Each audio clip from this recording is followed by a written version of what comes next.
سلام نعقم يكون أبا ملأ كورنعات عالم كينكم علتاوي حبريتا تاتدقول زينات كتاتلو فتوات تعذبتي نسوني عسر تحد نحسك لتشعن عسر شو متن عامة مرت زوارنا من الزينات حيزنا قريبنا لنا نسنا مكتتالكم بمعدام بقدتانا بزرزر زينا كنسقركم أب جنبار ريا حبريتان درون متقعت حليفكم هيفكم بزبلة رتارة أب العلي عسر تشوعات أبالات فانو سقمتي كمزت وسرت جليزون أب جنبار ريا مروان كالوت كبابتات نزت فصمة ناي درون متقعتي حبريت حليفكم هيفكم بزبلة رتارة أب العلي عسر شوعات أبالات عطوقات حيلي فانو بحيلتات حوحات سقمت توسيدو بس حوحات بحبارين كساغاس كمزلو زنقرلو حيلي بهراو مبرق فانو نتي قمتي حق وسررحا زي تختلن زي ترقاقص حبريتات زتفصمني بموال تقاوم اسمعهم نزي تقاوم سعيبو عسر تسلوس أبالاتتي عدق حيلي عدقم نخفتحو دحر مغوارو أب كوليجي تكنيك مويان اللامطات أسيروم يركبهم كاب جنبار رياز وزو زلو تدرو حبريتات كم زحبرو أب مروان زي تفلالي بوتاتاتن نزي تفصمو نايدرون متقعتات سعيبو ناي مرجا فسات حليفكم هيبكم بزبل ترطارة أب العلي عسر تشوعات أبالات فانو بحيلتات حوحات ترير سقمت توسيدلو نزي استوسد سقمتي مس حيلتات حوحات بحباري انقساقس كمزلو زنقرلو بعلو حيل بهراو مبرق فانو بمبال زي صوع تقوجل تسقمتي حقا سرر حزي تختلن بزي ترقاقص حبريتا زي تمسرتني بمبال قريتون تقاوم ناس معلو بزي زتل على تقاوم مقنيات دما عسرت سلسة زخونو أبالاتي تعتقو عدقوم نخفت حد حري مقبارو أب كوليجي تكنيك المويان اللامطات أسيرو كمزركبو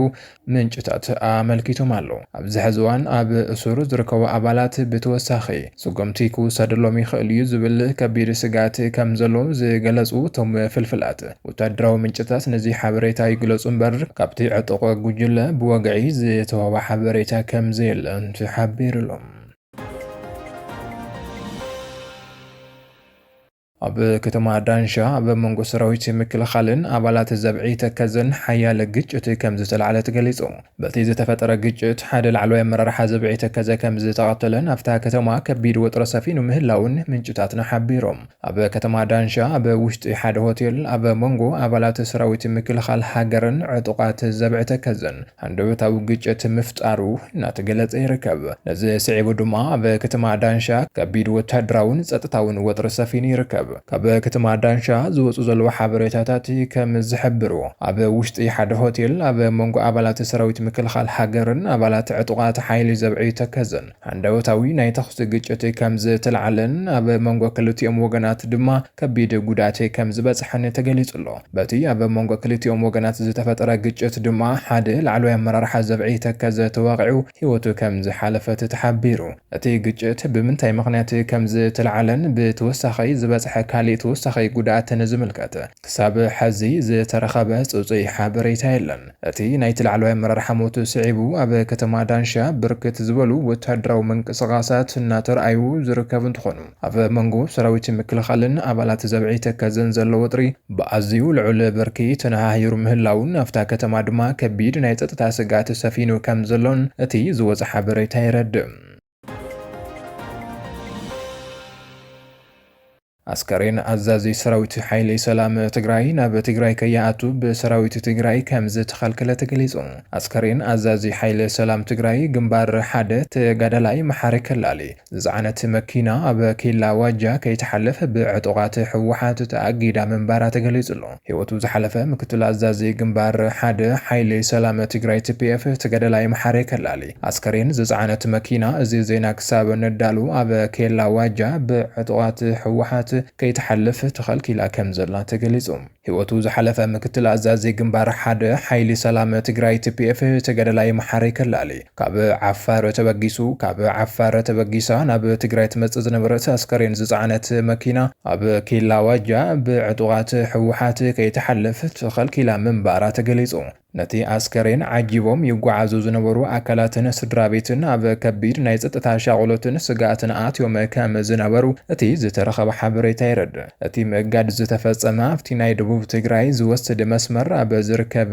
ኬላ ዋጃ ምዃኑ ተገሊጹ ኣሎ። ካብ ከባቢ ራያ ዝወፁ ዘለዉ እዋናውን ሓበሬታታት ከም ዝሕብርዎ ናይ ምክትል ኣዛዚ ግንባር ሓደ ሓይሊ ሰላም ትግራይ ተቀዳላይ መሓረይ ከላሊ አስከሬን ዝፀዓነት መኪና ናብ ትግራይ ዝተጓዓዘት እንትኸውን በአባላት ሰራዊት ግንባር ሓደ መሰነታ ተገይሩላ እዩ። ብድሕሪዚ ነቲ አስከሬን ዓጂቦም ይጓዓዙ ዝነበሩ ናይቲ ሰራዊት ኣባላትን ቤተሰቡን ብሰንኪቲ ብዕጡቃት ዝተገበረ ናይ ምእጋድ ስጉምቲ ኣብ ከቢድ ናይ ጸጥታን ሻغሎትን ውጥረት ወዲቖም ምንባሮም ተገሊጹ ኣሎ። ድሕሪቲ ምእጋድ ንዝተወሰኑ ሰዓታት ኣብ ኬላ ዋጃ ጠጠው ኢሎም ከም ዝነበሩ ዝተሓበረ ኮይኑ ኣማሲ ግን አስከሬን እቲ ተገዳላይ ዝፀዓነት መኪና ከም ዝሓለፈትን ናብ ከባብታት ራያ ከም ዝኣተወትን ተገሊጹ ኣሎ።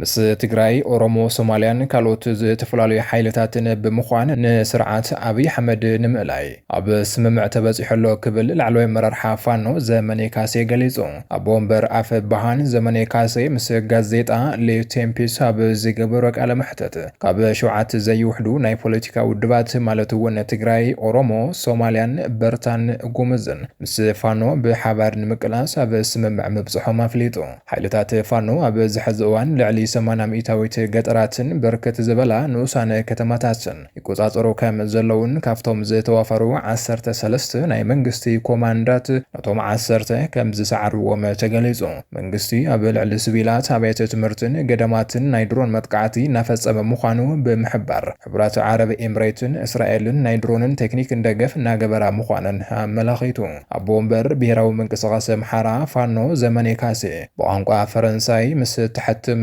ጋዜጣ ስዊዘርላንድ ሌቴምፔስ ኣብ ዝገበሮ ፍሉይ ቃለ መሕተት ካብ 7 ዘይውሕዱ ናይ ኢትዮጵያ ፖለቲካዊ ድርጅታት ምስ ፋኖ ብሓባር ንስርዓት ቀዳማይ ሚኒስትር ኣብይ ኣሕመድ ካብ ስልጣን ንምእላይ ኣብ ስምምዕ ምብፅሖም ኣፍሊጡ። እዚ ንሓርነትን ንማዕርነትን እናተቓለስና ኢና ኣብ ትሕቲ ዝብል ርእሲ ዝወፀ ፀብፃብ ከም ዝሕብሮ ኣብዚ ናይ ሓባር ትሕዝቶ ናይ ትግራይ፣ ኦሮሞ፣ ሶማልያ፣ ቤርታ፣ ጉሙዝን ካልኦት ውድባትን ተሳተፍቲ ኮይኖም ኣለው። ዘመነ ካሴ ከም ዝሓበሮ ቀዲሙ ኣብ እዋን ናይ ሰሜን ኢትዮጵያ ኩናት ይዋግእዎም ካብ ዝነበሩ ናይ ትግራይ ሓይልታት ጀሚሩ ምስ ዝተፈላለዩ ናይ ብሄር ብሄረሰባትን ዕጡቃት ሓይልታትን ብምዝርራብ ነዚ ናይ ሓባር ግንባር ከም ዝመስረቱ ገሊጹ። ኣብ ግንባራት ዘሎ ናይ ሓይሊ ሚዛን ኣመልኪቱ ዘብራህርሀ ዘመነ ካሴ ቀዲሞም ኣብ ሽዋ፣ ወሎ፣ ጎንደር፣ ጎጃም ከምኡውን ኣብ ከባቢ ወለጋ ብተነጻጻሪ ይንቀሳቐሱ ዝነበሩ ናይ ፋኖ ሓይልታት ኣብ ዝሕዝዋን ኣብ ትሕቲ ሓደ ማእኸላይ ወታደራዊ እዝ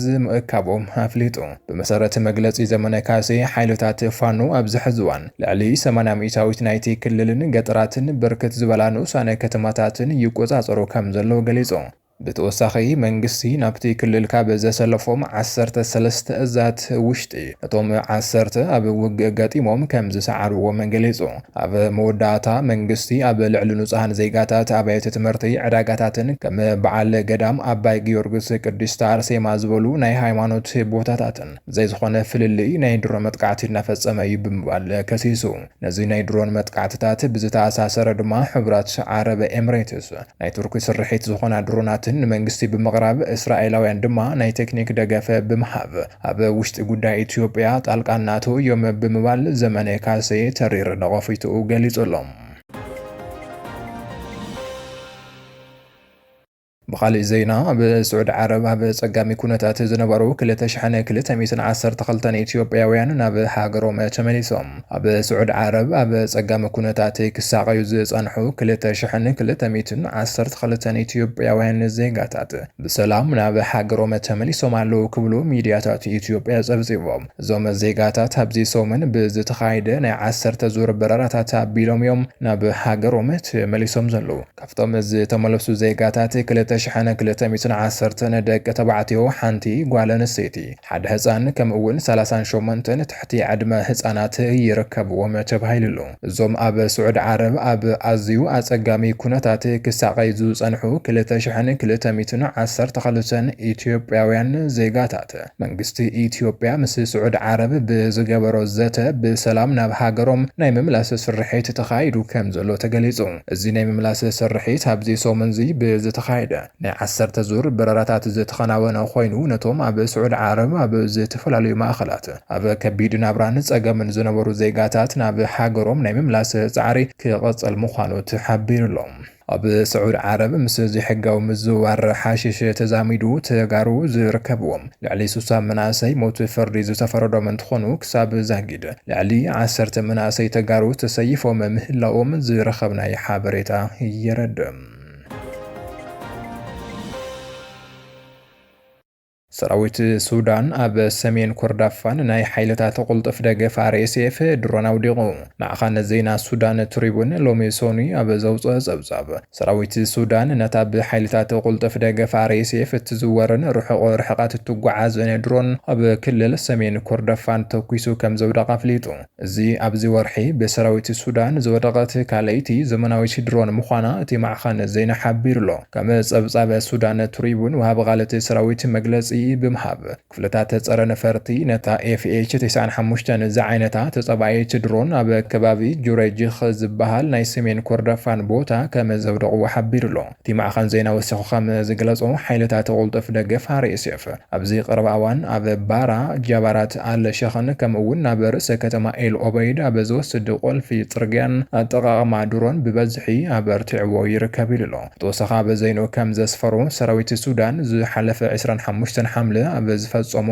ቁልጥፍ መጥቃዕቲ ሰፊሕ ክፋል ሰሜን ኮርዳፋን ዳግማይ በመቁጽጻሩ ነቲ ናይ ሰደድ ጽርግያ ብምኽፋት ንዕጡቓት RSF ናብ ርሑቕ ምዕራብ ክስሕቡ ገይርዎም ኣሎ ምቁጽጻር ናይዞም ከባቢታት ንከተማ ኤል ኦበይድ ካብ ምብራቓዊ ሸነኽ ዝሕሉን ነቲ ክልል ብፈረቓ ሩባ ኣባይ ኣቋሪጹ ምስ ኦም ዱርማን ካርቱም ዘራኽብ ናይ መሬት መስመር ዳግማይ ዘንብርን ምዃኑ ሱዳን ትሪቡን ኣመልኪቱሎ